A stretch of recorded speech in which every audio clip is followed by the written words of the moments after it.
boys and girls, it's Diego with the beautiful Karina, my lovely prometida, and welcome to your YouTube channel all about K1 visas and how to get one. How do you get your K1 visa?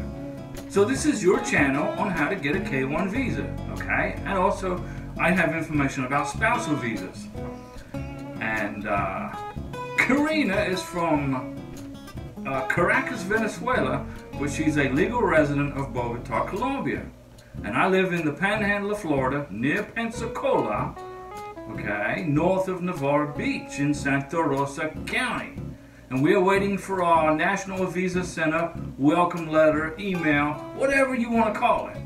Okay, our NOA 1 letter is dated April 18th, 2022, and our NOA 2 letter, Notice of Action letter, NOA 2 letter, is dated May 30th, 2023. And for you guys that like to do the math, you mathematicians out there, that's 407 days that we waited between NOA 1 and NOA 2.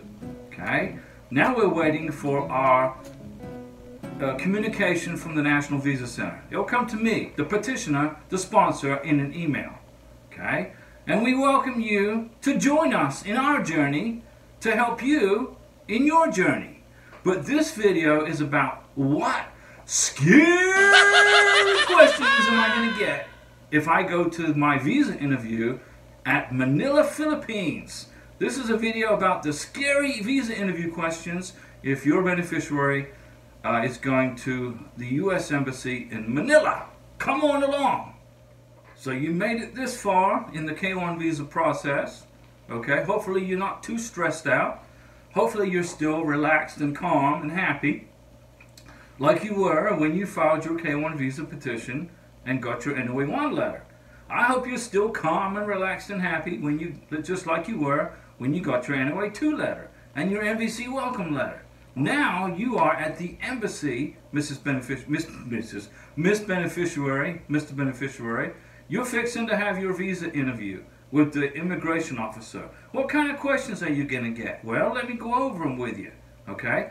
Come on, these are the questions. These are actual questions that beneficiaries have been asked at the U.S. Embassy in Manila, Philippines. Okay, are you ready? Are you nervous? You shouldn't be nervous. This is the end of the whole process, pretty much. Here's a question for you. What is your relationship to your petitioner? This is a question from an immigration officer at the U.S. Embassy, Manila, Philippines. Here's another question. What is your name? So the immigration officer is asking you, Miss Beneficiary, Mr. Beneficiary, what's your name? You better know your own name, right? What is your petitioner's address? Okay, so this question is from the immigration officer, wants to see if you know where you're going to be living in the United States.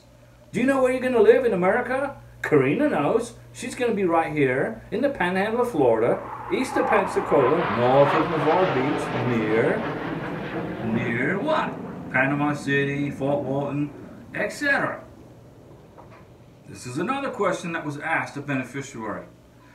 What is your petitioner's job? In other words, what does your sponsor do for a living? Okay, I'm a real estate agent. I sell houses.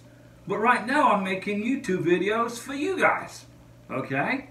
But I'm a real estate agent. So Karina would say, well, my sponsor, my fiance, is a real estate agent. Plus he makes YouTube videos. Plus he's retired from the military, from the U.S. Navy. Okay? And he sells businesses. And make sure your beneficiary knows, Mr. Sponsor, Miss Sponsor, what it is exactly you do for a living. And she better know, or he better know how much money you make. Okay? That could come up. Another question that this young lady was asked in Manila. Okay? Do you have a child with your petitioner? In other words, do you have any kids with your sponsor from America? That's a good question, right? That's a good question. Does that child need a K2 visa? No. The child becomes a U.S. citizen. The child needs a passport, an American passport. You register the birth at the embassy, okay? And you get your beautiful baby an American passport. You don't need a K2 visa. Another question. Do you have a child, Miss Beneficiary, Mr. Beneficiary? Do you have a child? Well, if you do, that kid better be right next to you at the visa interview in Manila.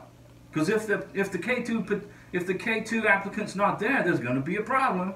Make sure you bring your kids to the visa interview. Another question for the beneficiary: do you have a criminal record? Well, you've got your police certificate, right, Miss Beneficiary? So no, you don't have a criminal record. My police certificate is clean and free and clear. But you could get that question. This young lady in Manila, Philippines, from the beautiful Philippines. We love our friends in the Philippines, guys. She was asked this question. Which country did you work in before the Philippines? So they asked her, have you worked anywhere else besides the Philippines? And I believe this person had worked in, I think it was in Hong Kong. So she had a police certificate mailed to the embassy from Hong Kong, okay, and she had her police certificate from the Philippines, okay? So yes, she did.